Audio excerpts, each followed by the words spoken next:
What's up, tribe? How you guys doing? Go ahead and hit that subscribe button. I hope you like this video. This is your review for Insecure season 4, episode 3. Hold on, let me make sure.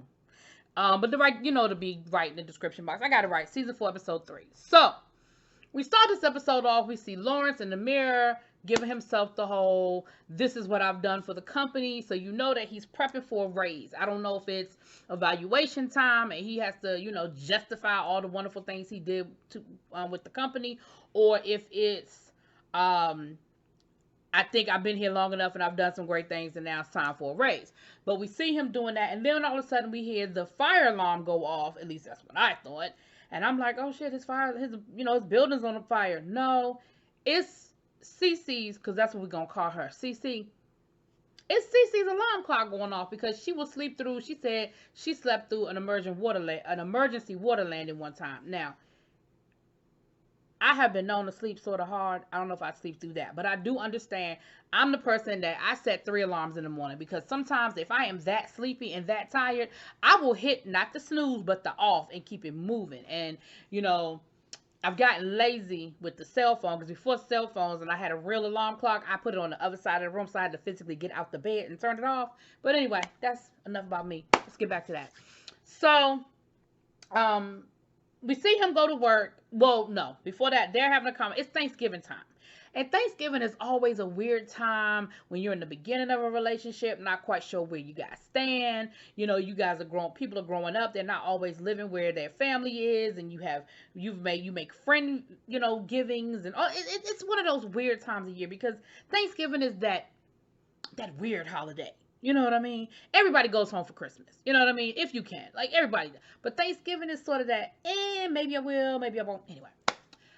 So they're laying in bed talking about their Thanksgiving plans. And he's like, look, I know that you don't have any family in town. So, me and my boy Mike will get together. Now, it ain't always going to be a great meal, but it'll be a good time if you want to hang out. And she's like, oh, well, I'm sort of hosting a Friendsgiving at my house. Now, Lawrence, I know you're not good on reading the room. We know that. Sometimes you don't always see what's right in your face.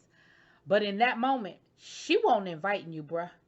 She had already, it wasn't a friend of mine is having a get together. I'm not sure. I haven't made up my mind if I'm going or not yet. No, sir. She was hosting the event. If she wanted you to come, she would have invited you. But instead, what you say is, oh, well, did you want me to come? Well, you've sort of put her in a trick bag now, because now you put her in a situation where she has to sort of, because if she says no, then where do y'all stand? She says yes, but she don't really want you to come. It's weird. But of course she says, well, I mean, would you want to come? I mean, I didn't think you'd be interested in coming. Again, she's giving you the hint. She don't really want you to come, but now you done put her on the hook. She don't know how to say no, don't come without it looking bad. So, of course, Lawrence, being the person he is, he coming. Next thing you know, we see him at work. He's supposed to go into a meeting with the partners. The receptionist / secretary says, hey, they just got called into something. Your meeting's going to have to wait. And the way she said it sort of made Lawrence feel like, things kind of not, what's going on? And she said, no, everything is cool. But the way she said it, let you know that she didn't really feel like everything was cool. But of course, what you going to do? Next thing you know, we see him in the car with Mike, and he's like, hell, they done laid off.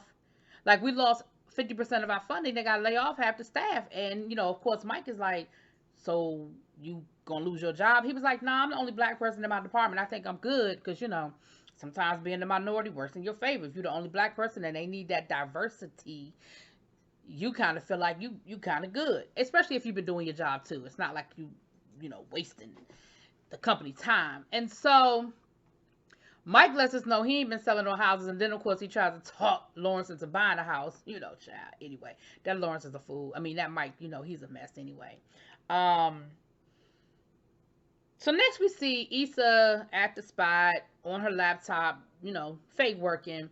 Here comes Lawrence. They have that awkward, hey, but they quickly fall into their old banter.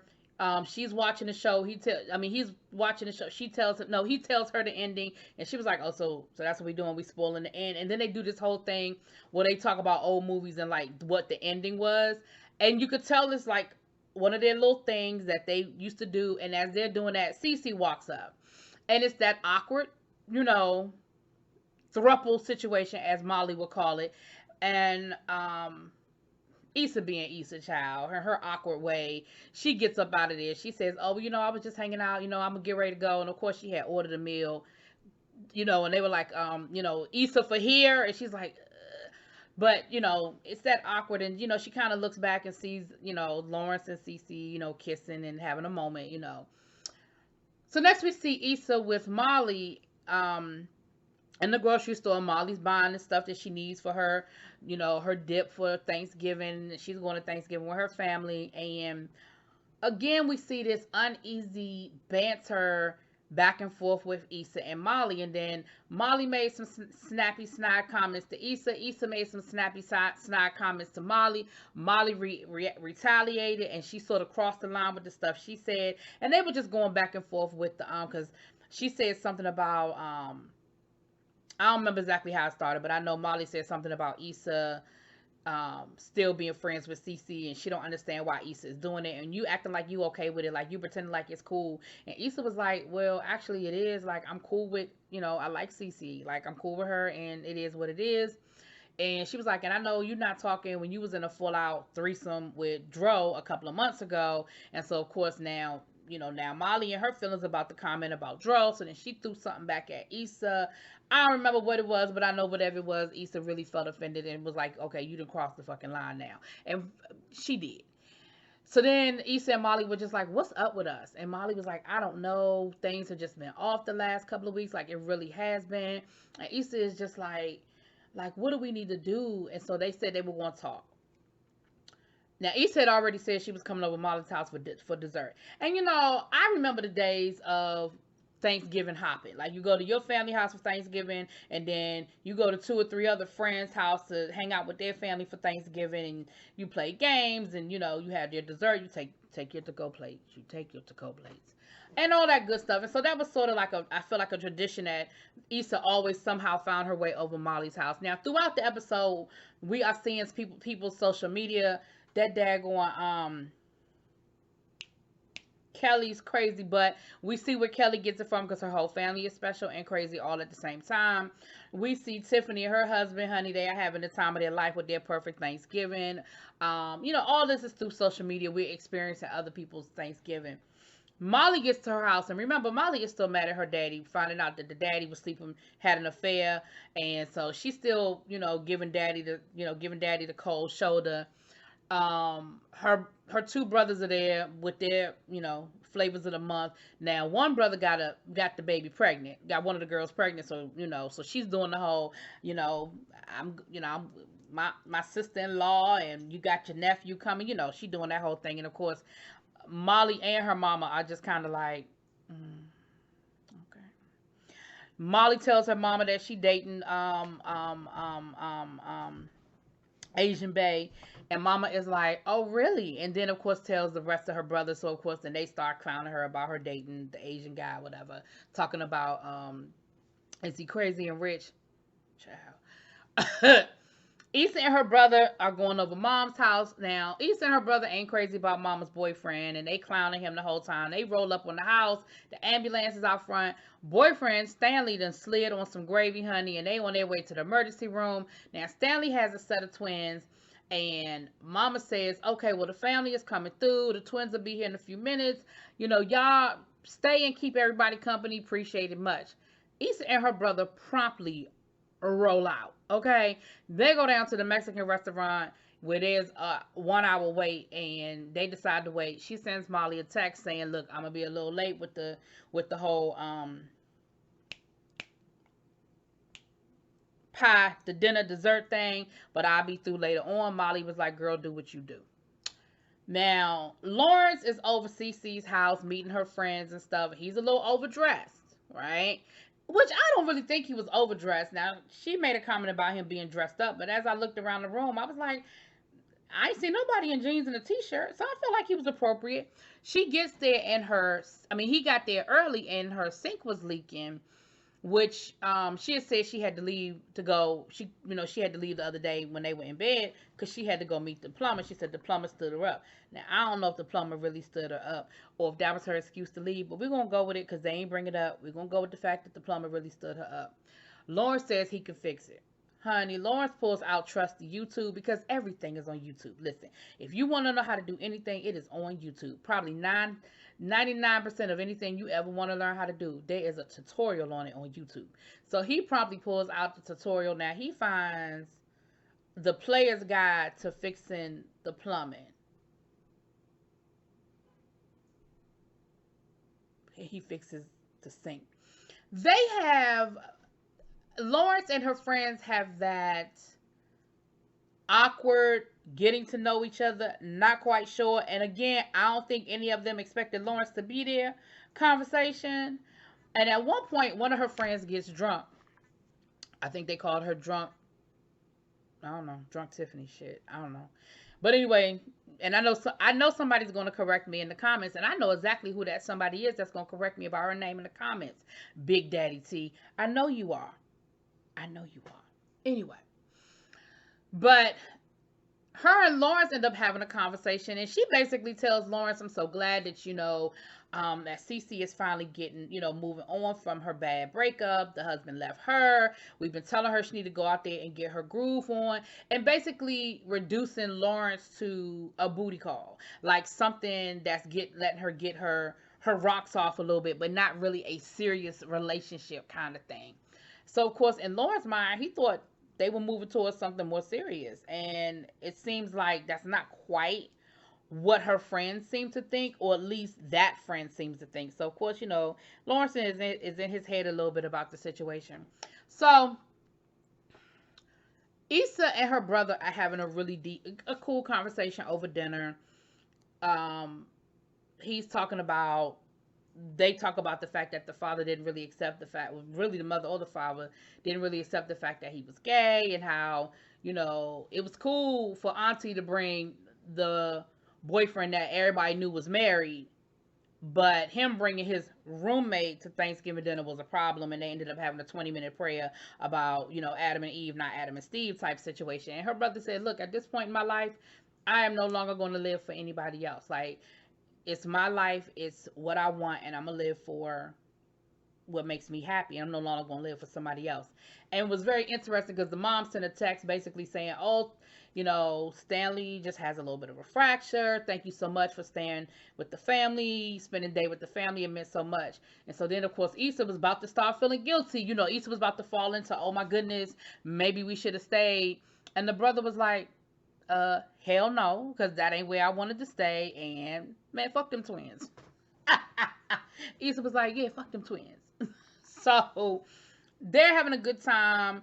The mariachi band comes over to the table and starts serenading them with this song they made up about Thanksgiving, and Issa puts it on her, little her Insta story, and they're having a moment. Her and her brother are really having a good time. They're having a moment, and Thanksgiving dinner is over. Back over to Molly's house.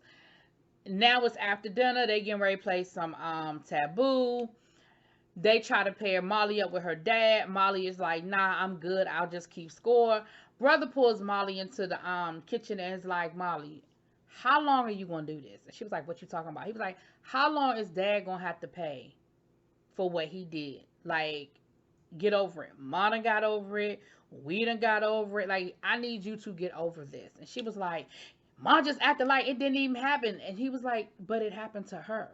And she dealt with it, and dad stayed and worked it out, and he was apologetic. Like, you got to let that go. And we see by the end of the night, Molly does sort of look like she's sort of making some peace with her dad or what have you. So, over to Cece's house. Lawrence is after, now the pipe burst, honey. That little pipe that he thought he fixed, he ain't fixed it, child. So dinner's over. He done flooded the kitchen, child. He mopping up, and his wife beat the child. And they end up having a conversation. The other thing that came out was during dinner was that she never wanted to get married again. And so, of course, Lawrence is kind of giving the side eye, like, because, of course, he wants to get married and do these things. So he's talking to her after dinner, like, your friends seem to think that I'm just basically like a booty call to you. Like, what's good with that? And she was like, no, like that's not how I see it. I like you. Basically, she she said that that wasn't what it was, but I don't know. She wasn't very strong in her conviction. So then she says, well, something to the effect of letting him know that he invited himself to the event. And he was like, what you mean? She was like, I mean, I didn't really invite you. You sort of invited yourself. And he was like, okay, but like I did. Like I don't think in that moment it hit him that he had sort of invited himself to it. So then he was like, well, you didn't want me to come? And she was like, no, that's not what I'm saying. But I mean, it did sort of put some pressure on you, on me, and which I feel like she was trying to tell him, no, I really didn't want you to come, but you sort of invited yourself. And so then he said, well, I mean, I learned a lot of things tonight, like you not wanting to get married again. And she was like, I don't. She said, I'm only a year and a half out of my marriage. Like, what's that about? And I feel like this. I know people who have been divorced, and some of them come out of that divorce and they're like, hell no, never again. That ain't never gonna happen to me again. And I have other friends who were like, you know what? That wasn't the right person, but I still believe in love and I want to get married again. So I don't feel like just because she's coming out of a marriage, that automatically means that she doesn't know whether she wants to get married again. Like I feel like she was pretty strong in her conviction of I don't never want to do that again. And of course Lawrence does. It's just really weird because usually it's the other way around, right? The man doesn't really care about getting married, but the woman wants to get married. Isn't that weird? It's like a flip. Flip the switch. I just flipped the switch. Okay. Back. So um so then she said, well, if anybody, he was like, well, are you still in love with your ex? And she was like, no. She said, but she sort of hesitated. But she said, well, if anybody should be worried about the ex, it should be me. He was like, what are you talking about? She said, you and Issa, y'all have like y'all own little inside jokes and y'all have y'all own little thing. Like, and y'all share friends and all of that. So I'm the one that should be a little insecure about the, do you want to get back with your girlfriend type of thing. And he was like, what do you mean? I left her. She was like, yeah, because she cheated. She said, if Issa had never cheated on you, would y'all have broken up? And Lawrence didn't really have an answer for that. And my thing is, but she did cheat and they did break up. Like people break up for all different reasons. Like they did break up. So Issa was on the other side. Issa is having a conversation about Lawrence, and Issa was like, me and Lawrence were together for 5 years, and no, it doesn't. And she's like, yeah, I do still sort of have some feelings for him and everything. She said, but what really bothers me the most is I had the potential Lawrence. I was very patient. I was very understanding. I was very, I'm here for you. I support your dreams. Help, that support person, that help. She said, but I feel like she's getting the dream realized Lawrence, like the Lawrence that has the job, the Lawrence that's making good money, the Lawrence that's doing some things with himself. I had that potential. And so she said, I sort of feel robbed. Like I sort of feel some kind of way about it. And child, I understand. I done been there and I done done that, child. Then we see, I want to make sure I got everything right. So then we see Issa taking her brother home, and they end up having this conversation about doing what you want to do when you want to do it, and not, if you don't feel like doing something, you don't have to do it. Like you're not obligated to do something just because that's what you've always done. And I knew in that moment she was going to not show up, not end up not going over Molly's house for dessert. And that's exactly what she did. She ended up sending Molly a text saying, look, I ain't coming, because she was like, I really don't feel like having that conversation tonight. And he was like, but you don't. So she didn't go to Molly's house for Thanksgiving, which again is once again, this rift is coming further and further apart. Now, somebody in my comments said that I missed, and I guess I did because I don't remember that part, on the first episode where Issa and Molly are like, yeah, we don't mess with each other anymore. And then all of this is the flashback leading up to the block party, which is where that scene was. So you're right. Whoever put that comment, I didn't see that. I didn't know that part. I don't know how I missed it, but I did. We see Molly with her family. That's why I said we saw her sort of make the peace with her dad. She ends up giving her dad a piece of pie, which I guess is symbolic of the pie that Issa didn't come pick up. And then we see Lawrence going through his social media. We see Kelly, we see Tiffany, and then he comes across the Insta story of Issa with the mariachi band having dinner with her brother. He sends her some emojis on her Insta story. And last we see is the three dots. Now, those of you who have iPhones, y'all know what them three dots mean. Y'all know the anxiety that is connected to them three dots. You send somebody a text and you see those three dots pop up, and you're like, okay, I know they see my text. I know they reading my text. And then you see those three dots go away. You be like, oh, bitch, you read it and you didn't respond. But in this case, they left it. They left us with the three dots, honey. So that's that. That is what it is. Let me know what you think. Drop it in them comments.